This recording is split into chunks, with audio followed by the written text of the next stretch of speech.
I'll try and make this interesting for all of us. I stand before you today not just as a humble biologist and an excited entrepreneur, but most importantly, as a very frustrated physician. I do so because the thing that I care about the most in this world, which is health, is sick. It's broken. And it's been sick and it's been broken for many, many years because generations of my colleagues have increasingly practiced in siloed, unidimensional hierarchies which are focused too much on disease and pathogenesis, and we've forgotten about the health and the well-being of the organism through that process. It's broken because whilst we are living for many more years, we are getting sick much younger. It's broken because the financial mechanisms that underwrite health around the world are not working and will bankrupt most of the economies in the next 20, 30 years. It's broken because even though we're connected with our doctor with WhatsApp or any other tool that you can imagine in real time, we have distant conversations. We have lost the warmth and the humanity in health as well. So my goal for the company that I founded a few years ago, Human Edge, is to put the health back into healthcare. And for us all to not only enjoy a long life, but to do so in a way which is fulfilling, optimal, full of fun, happy, and joyful in the process as well. Because we've seen in our own country that since the independence, our life expectancy has roughly doubled, but we are the disease capital of the world for many diseases. Diabetes, depression, heart disease, cancer, cardiovascular disorders, and that list goes on and on. So, if we are to enjoy health in all the various facets that we can, how can we measure it? Is longevity just some tangential thing that might happen to us at the end of our life? Is it an episodic event like it occurs through so much of health today? Or can it be a continuous process of good health and well-being that we can each enjoy every day? And if it is continuous, then how do we measure it in an easy manner which allows the data to actually work for us instead of against us? Because quite frankly, every single one of you who are sitting here in this room or probably watching this online are producing 2 megabytes of data a second. That data is being used for a few things. Sell you something you shouldn't buy, suggest something to watch that you shouldn't watch, maybe date someone that you shouldn't date, or eat something that you shouldn't eat. A very, very small percentage of the data that we produce every single second is actually being used to enhance human health in any way. And that's a little bit about what I want to leave us with when we speak today. Because I was a generation of the genome doctor. I remember my first year of medical school, Francis Collin at the National Institute of Health, he stood on a stage and he said, "We have uncoded the genome." And every lecturer that then followed for the 5-6 years that I was in med school continuously put more and more of these genetic sequences on their slides. We were chasing disease at the DNA level. And it's achieved many incredible things, right? We found the causes of breast cancer. We found some of the contributions towards diabetes. We've identified some of the genes associated with Alzheimer's and neurodegenerative disorders. But the problem with this very deterministic science was that the patient, us, you, gave up the agency of control. We lost the ability to appreciate that we are in so much more control of our trajectory of health than just the DNA and the genetic makeups that make up who we are. Because your probability of living to be 100 has got 80% down to these 5 things behind me than who your parents are and who your grandparents were before you. Your body's ability to repair itself and recover when you sleep. That's why I mentioned Happy Sleep Day today. How you fuel the microbiome, the gut within you, macronutrients, the micronutrients, caffeine, hydration, supplementation, etc., is the second pillar of good health and well-being. The third is how we move this incredible machine. Not exercise, but movement. Through aerobic and anaerobic, through strength training and flexibility, to balance and to coordination as well. Then what about the environment? the people, the places, and the technologies that we are immersed and surrounded by. Because it's an extension of our biosphere, it affects us in the same way as we affect it as well.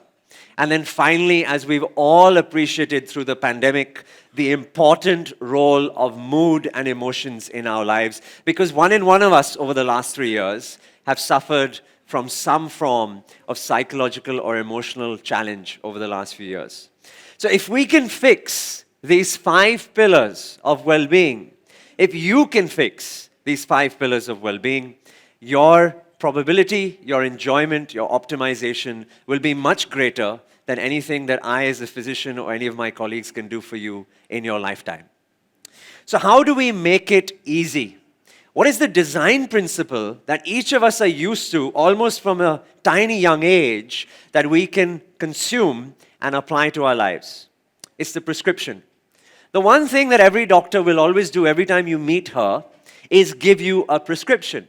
A name of a drug, a dosage, the frequency, how often you take it, why it was prescribed for you, and what you should be aware of, the contraindications or the red flags as we call them. So at Human Edge, what we started to do was, how can we look at lifestyle but make prescriptions from it? Tell you what you should do, when you should do it, how many days you should do it for, why you need to do it, and what you need to be aware of. And that's been the job that we've been doing over the last few years to codify hundreds and thousands of scientific literature papers which have been published around these different spheres, but make it easy for people to consume so that in the same way that you may get a drug prescription from a doctor, you can get a lifestyle prescription for yourself. And I'm going to share with you 10 of my favorite lifestyle prescriptions so that today you can actually make a start and improve your health and well-being across the 5 pillars. So is everyone interested and ready? Yes, sir. Yeah? All right. So we're going to start with sleep because there is no greater performance-enhancing drug than sleep and recovery. Whether you're an athlete, and I work with many IPL cricketers, I work with Olympians, I work with people who've summited Everest, who've been to space, who've been to the Air Force, etc., or whether you're an executive corporate athlete, as many of you are in the room, whom day in and day out have to perform a very high-stress job without a definition of a theater. What I mean by that is that unlike a sports athlete, they know exactly they need to run these 100 meters in this stadium on this day, and they've got a whole team of people behind them around nutrition and mental health and well-being and sports conditioning, etc. But for you guys, as corporate athletes, the rules of the game are constantly changing. You don't know whether you're working 4 days, 5 days, 6 days, or 7 days this week. You don't know whether today is going to be an 8-hour day, a 10-hour day, or a 16-hour day, right? Not just you or your teams. And sleep is the foundation of good health and performance because it's where your body recovers, it's where your body grows, and it's where your body repairs itself as well.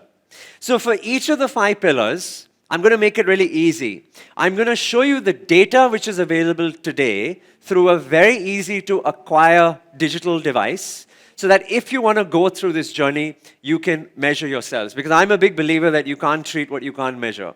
And the minute you put a data point on a particular outcome, suddenly the entire organism, the entire organization is focused within that. It's why we use OKRs or KRAs, as the panel was talking beforehand. It's why we all create our plans for our organizations and businesses as well. So the first pillar is sleep. On my wedding ring finger a few years ago, my wife and I, we changed our wedding bands to these devices. This is the Oura Ring. There are many other sleep devices available. It has 17 sensors, believe it or not, that measures everything from my body temperature, my resting heart rate, my heart rate variability, through all the different phases of sleep. And I'll just spend a second or so here. I hope all of you can see this at the back of the room. So this is an average good night's sleep for me, 7 hours and 13 minutes in bed, 6 hours and 14 minutes physically asleep, and an appreciation that there are 4 colors here. That's because there are 4 phases of sleep. We spend some time, around 20% or so, awake. We may not realize we're awake, but we're actually awake in the middle of the night. And that's quite common for a lot of people. We spend up to half the night in light sleep. Again, that's very common and that's very normal for all of us to have a light phase of sleep. But there are 2 components of sleep which are really critical for the body. The first is what we call deep sleep. That's this dark blue right at the bottom of this chart. Deep sleep is important because that's where your physical body heals and repairs itself. Your heart, your lungs, your musculature, your bones, etc. And then there is a period of time where your mental, cognitive, emotional capabilities repairs itself, and that's REM sleep. That's when you're dreaming, right? We all wake up remembering perhaps a dream because we quite often have a small period of REM just before we wake up in the morning. So these are two critical components, 25% for deep sleep, roughly, and 25% for REM sleep, roughly. Now, the reason why these are important, deep sleep you can all appreciate because of the physical body, REM sleep because it's where your emotive, creative, emotional capabilities and mental faculties grow and improve themselves. But why this ratio is important, who can comment on the distribution of dark blue versus light blue here? Who is astute to see the pattern that is emerging? Anyone want to comment? They're fairly equal, but one after the other. They're consecutive. Yes, exactly. So firstly, the body is constantly moving between one to the next. We have a 90-minute sleep cycle that we keep phasing in and out of. But what the body smartly does, evolutionary, it prioritizes repair of the physical self. Because if I was chasing down a deer or I was being chased by a lion, I'm going to be exhausted, right? Modern day equivalents. But that's what our forefathers and foremothers would have done. So the body had to create a system to repair the physical body first before it then switched into repairing the cognitive and emotional capabilities. So if you're only sleeping for 4 or 5 hours every night, what do you think is going to happen to that graph? Do you think the whole thing shifts to the left? Exactly. You're going to get some of the physical repair you require, but you're going to lose out on the emotional capabilities. It's why when we have a poor night's sleep, we wake up irritable, groggy, frustrated, angry, unempathetic, not compassionate, etc., etc. It's a physiological and psychological response. So for people in the room who are creative, for people in the room who are decision makers, for people in the room who are innovators, for people in the room who are thinkers, which I hope are all of you, you need to ensure that you're getting at least 7 hours of sleep a night so that your body is able to get the deep sleep, but it also gets the REM sleep, which is so critical. So the next question I often get asked, okay, doc, that's okay, but I don't have the time, or I just can't get the depth of quality that I require. So what can I do? For each of the 5 pillars, I'm going to share with you 2 biohacks that you can do starting today to make these changes for yourself. The first is the temperature of your room. Our bodies physiologically repair itself the deepest between 18 to 19 degrees Celsius. Anyone familiar with Fahrenheit? That's roughly 60 to 64 degrees Fahrenheit. So if you control the environment of your room, and we know about dark curtains and blackout windows, etc., but the environment and the temperature that you sleep in is also really important. And you will again anecdotally know this because if it's a warm, muggy night like we've been having in Bombay over the last few days, you wake up not as rested because you're sweating, you're tossing, you're turning continuously, etc. So controlling the temperature of the room is one of the most powerful ways to ensure that you get deep sleep. A lot of my team who are present here will appreciate that one of the main arguments that I have every time I check in with a hotel, no matter where I am in the world, is I demand the air conditioning people come to my room to allow me to change the setting so that it goes less than 21 degrees. They set it, they cap it at 21, and I like to push it right down to 17 or 18 degrees Celsius. That's the first thing I often do when I check into the hotel. So controlling the temperature of the room is a powerful biohack for your body to push itself into deep sleep and ensure that you're getting that physical recovery at the bottom end, which is really, really important.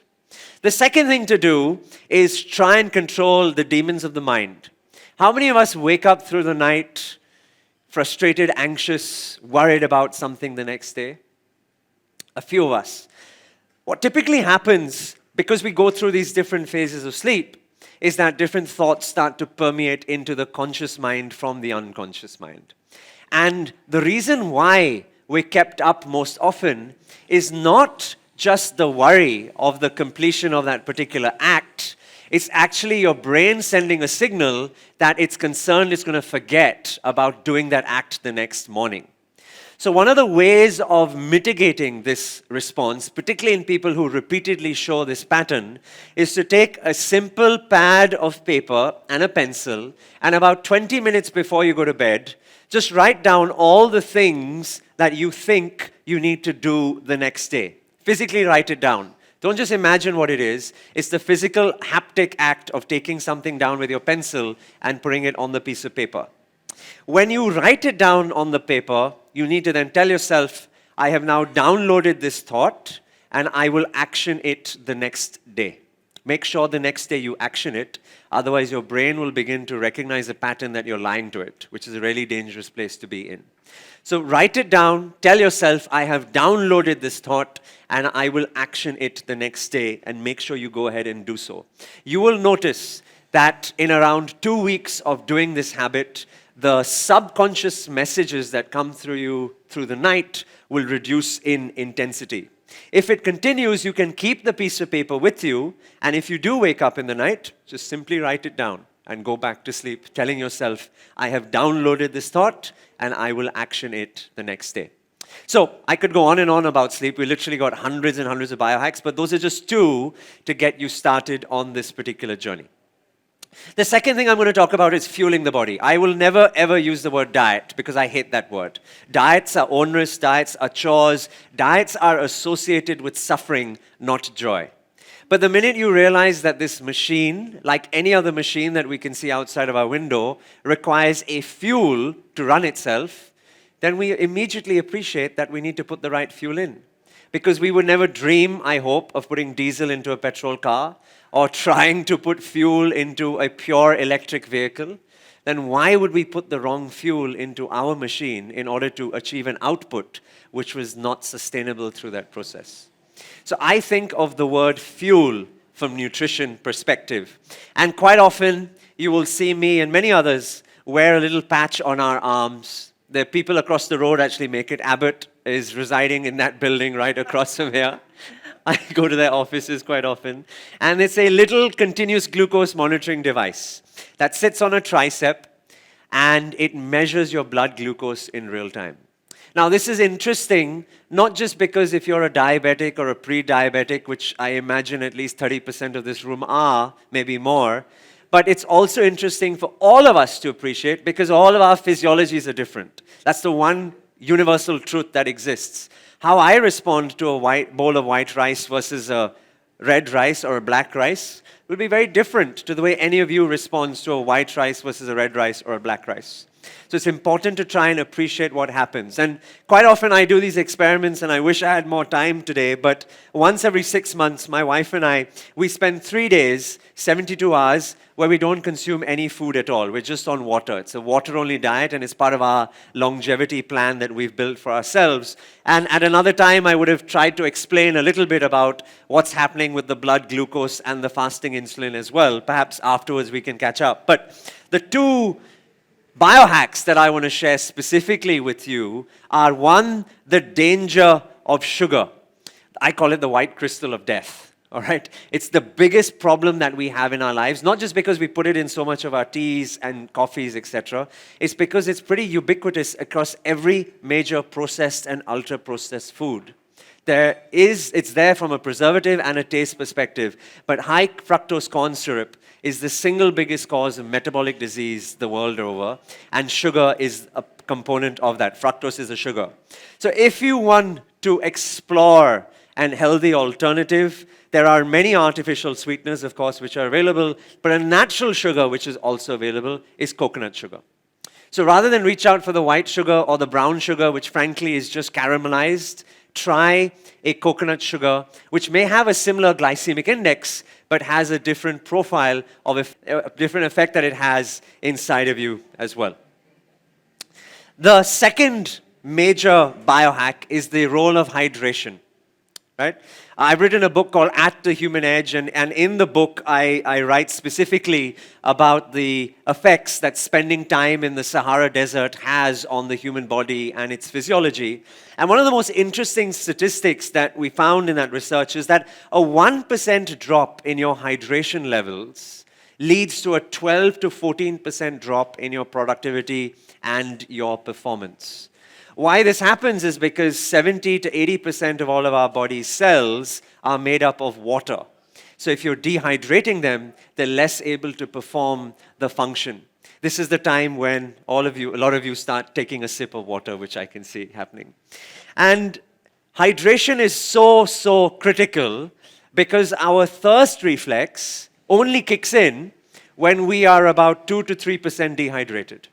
This means, for all of us, we go about our lives in a state of dehydration unless we are consciously imbibing and hydrating ourselves.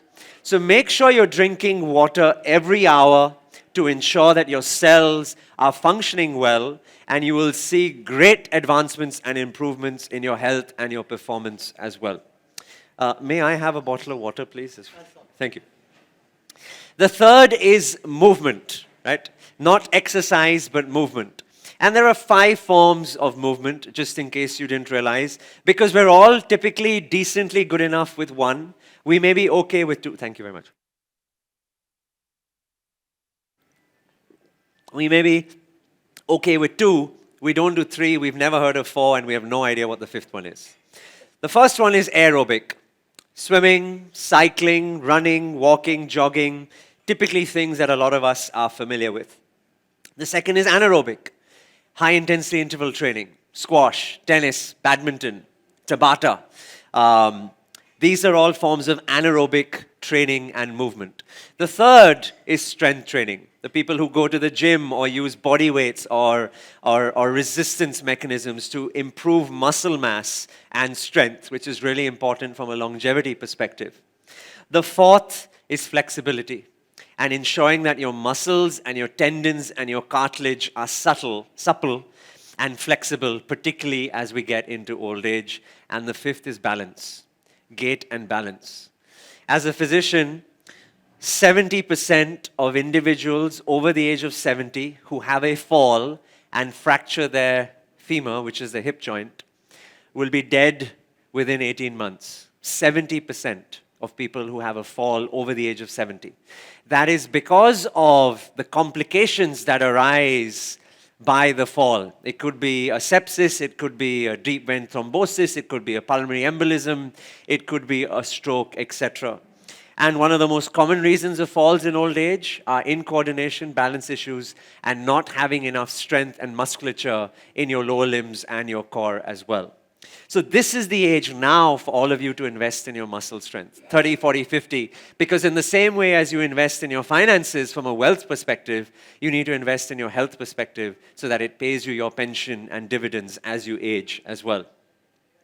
So the tracker that I like to use when it comes to aerobic or exercise is any of the watches that we have, and I know some of you are wearing them on your arm. The most sensitive measurement to use is the average heart rate, and you can look at it from different senses, and the latest Apple update breaks it into different zones of exercise. Zone 2 optimal for aerobic, zone 5 being optimal for anaerobic or HIIT. And so the 2 biohacks that I'm going to suggest is, number 1, make sure you get at least 10 to 20 minutes of high-intensity exercise in a week. Why this is important is because the cellular fueling mechanism involved in generation of energy for anaerobic exercise is very, very different to that what you will do when you go for a walk, a stroll, a jog, etc. So even if you're a runner, even if you're a cyclist, a swimmer, or you walk every single day, please make sure that you build in anaerobic exercise as well. It could be literally just running up and down the stairs for 10, 15 minutes, assuming you don't have a knee issue. It could be doing some form of HIIT through any of the mobile-based applications or the gyms that you go to. But make sure you're getting anaerobic exercise at least once a week for 10 to 15 minutes. And the last So the second biohack, which I'm going to suggest, is something called a Cilius push-up. Has anyone heard of this? Because there's been a lot. Godfrey has, yes, Ashwin has. So there's been a lot being spoken about this recently.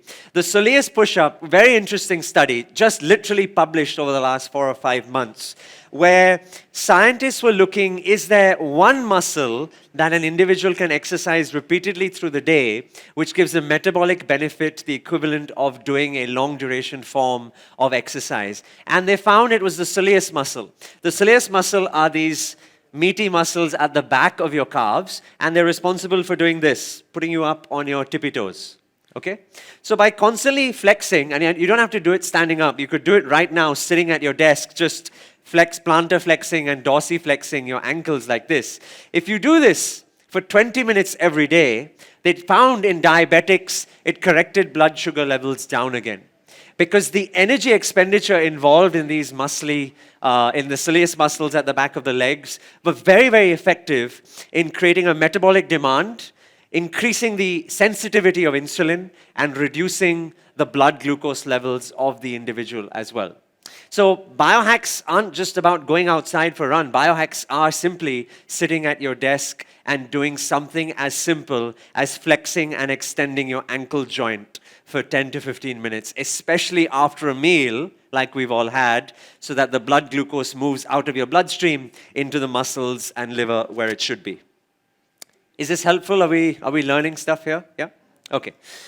Pillar number 4, the environment. And I describe the environment are the people, the places, and the technologies that we are immersed in, right? Because we're an extension of it, and it is an extension of us. Now, there are many ways to measure these things.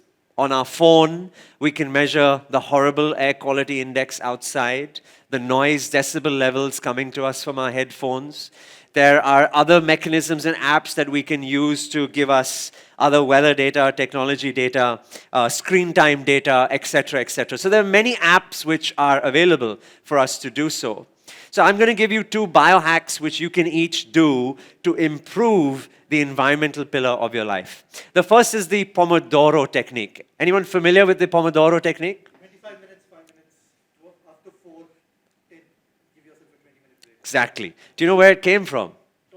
Tomato. Yeah, exactly. My wife and I, we were in Tuscany a few months ago, so we were very happy to discover this there, wherein apparently the optimal amount of time that one should boil a tomato to make a good, authentic Italian tomato sauce is for 25 minutes, right? And so this technique was developed as a methodology because human concentration is actually optimized in packets of 20 to 25 minutes. Any further than that, concentration breaks, and we start to decline in productivity and function, similar to what the last panel were talking about. So set yourself a task to do for 20 to 25 minutes, and then ensure that you're taking a break for about 5 to 10 minutes after that. And when I say break, I don't mean take out your phone and scroll on Instagram or WhatsApp message or email, etc. I mean actually have a break. Stand near the window, talk to a friend, listen to music, go and make yourself a tea or a glass of water, have a glass of water. That way you combine 2 biohacks together as one. But use this as an opportunity to get deep work done, and then give your brain, your psychology and physiology an opportunity to break and recharge itself. The second biohack is surround yourself with nature, which is really hard to do in cities. It's becoming increasingly harder to do so as well. But you can still have small potted plants around you. The science is very clear. We may think that this is a little bit humorous, or it may not be very effective, but actually the science is very, very effective. Just having a potted plant on your desk has been proven to lower stress levels in the individual. So put this plant on your desk, unless you already have one. The other plant won't feel jealous, by the way. I'm assuming it won't. And you'll notice the relief and the alleviation of stress because of the effects that plants and nature have on the autonomic nervous system. My medical colleagues in Scotland, in Australia, New Zealand, Ireland, Iceland, and Canada can actually prescribe time in nature for their patients. Right? Someone is suffering from diabetes, you may not just get a prescription of insulin and metformin, you may actually get a pass to visit one of the national parks. Someone who is undergoing depression may not just get an anti-anxiolytic, but actually have the opportunity to spend time in the wilderness. Because we know how effective nature is on psychology and physiology and the impact it has on health. So, if Muhammad can't go to the mountain, we bring the mountain to Muhammad, and hence why we have the plants to give to all of you. All right, last one, mood and emotions. And there are a couple of really interesting biomarkers that we can measure.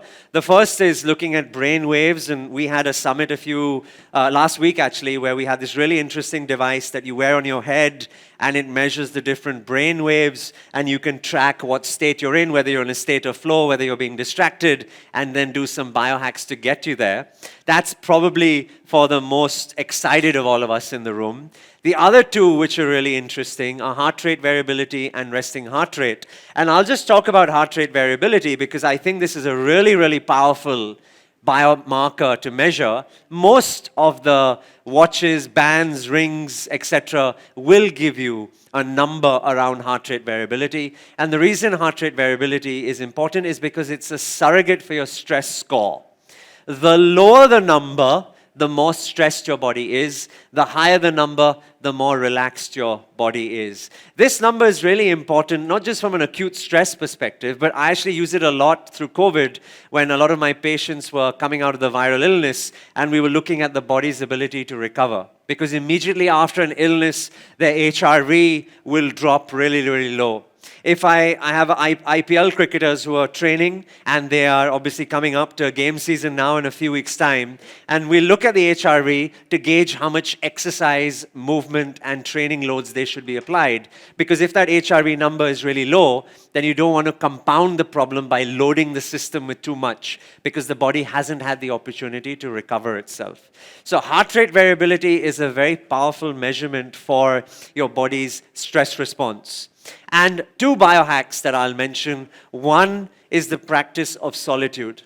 This is really hard for us because we've become so comfortable being distracted. We need things around us. We get bored very quickly. It's not just our children, it's us as well. Anyone who's sitting for more than about 12 to 14 seconds will instinctively reach out for their mobile device, unlock the screen, and just do something on it before switching it back off again. Our brains have just become wired because of that dopamine response. And in the same way, we have gotten uncomfortable with the ability to spend time on our own. But actually, this is where the true growth can happen. In those moments of mindfulness that we spend with our own when the rest of the world is shut out and we have the opportunity to really look within and think about priorities, intentions, and what it is that we want to be doing today. So spend a few minutes every day, if you can, on your own, not listening to music, not talking to anyone, just sitting quietly in a room. It is uncomfortable to start with, but like any other form of practice, the more you do it, the more comfortable you get at it, and the more you get out of it as well. And the last thing I wanted to mention, which is, the slide is not here, is a technique called box breathing. Anyone familiar with box breathing? A few hands. So can I do it with you all right now?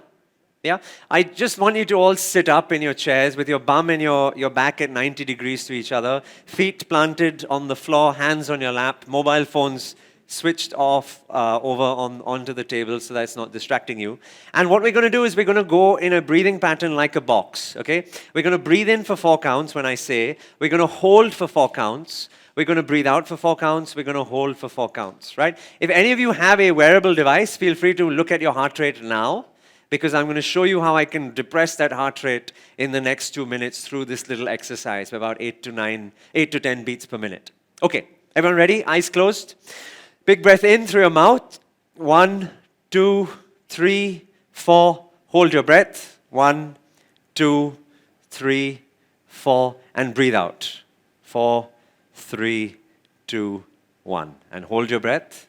1, 2, 3, 4. Now breathe in through your nose. 1, 2, 3, 4. Hold. 4, 3, 2, 1, out.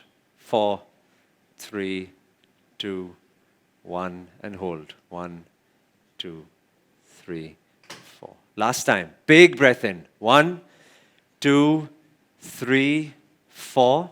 Hold. 1, 2, 3, 4, and out. 4, 3, 2, 1. And you can open your eyes. 1, 2, 3, 4.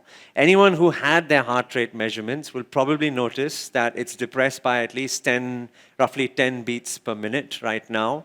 What I've done is I've overridden your stress response. So your body's nervous system, the autonomic nervous system, has a sympathetic drive, which is fight and flight, and a parasympathetic drive, which is rest and digest. By doing the box breathing, we depress the stress response and we activate the parasympathetic drive. That reduces cortisol, that improves the HRV, it reduces your resting heart rate, and it makes you less stressful as well. So that's the message. The message is that health is in your control, not mine as a physician, yours as the individual, as the patient. The message is that health is more powerfully based on 5 pillars, which are sleep, fuel, movement, environment, and our emotions. And the message is that whilst we can use data to measure, it's actually pretty simple to action through these small biohacks. Now, I can appreciate that the world over won't have opportunities like we've all had to be in the room together and to learn and share from these biohacks with one another, which is why we've been working really hard to develop a mobile app that allows each of us to understand our data, but then to create and give us and prescribe the biohacks to us in real time. I'm just going to play a very quick video of it so that you can each then download it yourself and go away and start making your own journey of biohacking as well. Everyone, welcome and say hello to Maito.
And if you would like to download Maito and get early access, because the app is going live in 2 weeks' time, then you can just go to that QR code and pre-register, and Maito can help you biohack yourselves towards a healthier, more optimal sense. Thank you very much for your time today, everyone. Thank you.